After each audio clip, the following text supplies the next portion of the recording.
first thing, you want to put in your filter paper. Then, using a kettle, slightly dampen the paper.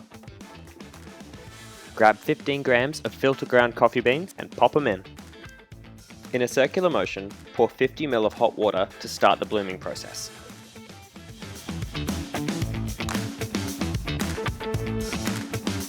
After a few seconds, add an extra 100 ml of water, continuing in a circular motion. Once that goes down, finally top it up to a total of 250 ml. Lift it up and enjoy your brew.